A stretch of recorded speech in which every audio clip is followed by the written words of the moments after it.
The X-S1 continues Fuji's push into premium camera territory with its X-series range of high-end digital cameras.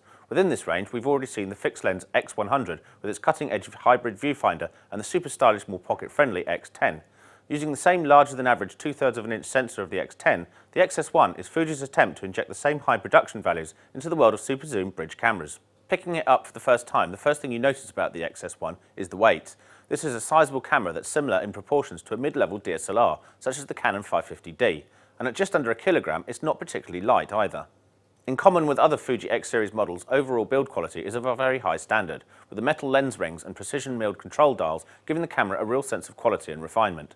The body itself is treated to a kind of mottled plastic finish that won't necessarily be to everyone's taste, but does feel like it could repel the kind of everyday knocks and bumps that cameras are often subjected to. The deep, ergonomically designed finger grip is large enough to accommodate 3 fingers with ease and is neatly complemented by a sculpted thumb rest on the back.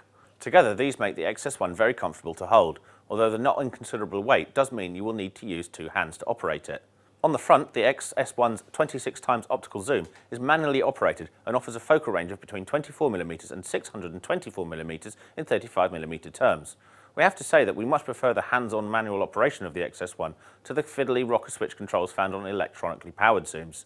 Not only does it give you a more intuitive and precise control over framing, but also allows you to switch between shooting at telephoto and wide-angle streams much faster. Physical controls and buttons are plentiful, allowing you to quickly access all sorts of regularly used settings without having to trawl through the in-camera menu. On the whole, these controls are well spaced and quite easy to reach. In addition to all the pre-assigned buttons that access things like ISO, white balance and flash settings, there are also 2 function buttons that you can be assigned as you see fit. The inclusion of a focus exposure lock button is a welcome addition for tricky lighting conditions, as is the one-touch raw recording button for those situations when you think an image may benefit from some additional post-processing in a digital darkroom. In addition, the X-S1 also offers a handy level gauge that can be switched on via the display button and used to keep horizons straight. The back of the X-S1 gets a 3-inch 460K dot monitor that can be tilted up or down to facilitate easier overhead and ground level shooting. If you'd prefer to hold the camera to your eye, then there's also a 1.14 million dot electronic viewfinder that offers a large, bright and impressively sharp image, especially in good light. In keeping with the X10, the X-S1 offers a wide range of shooting modes, including the regular creative quartet of program, aperture priority, shutter priority and fully manual. These are neatly backed up by Fuji's proprietary EXR and advanced shooting modes that variously enable you to get the best out of the X-S1 in low light, create a shallow depth of field for portraits, or even create 180-degree panoramas with a single button press.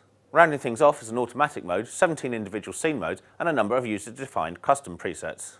The Fujifilm X-S1 very much looks and feels like the premium-grade super zoom it's billed as. The overall size and weight is comparable to a mid-range DSLR, and this may put some people off. However, the 26x optical zoom and larger 2/3 of an inch sensor should enable the X-S1 to produce images of a very high quality. Be sure to read our in-depth review for the full lowdown.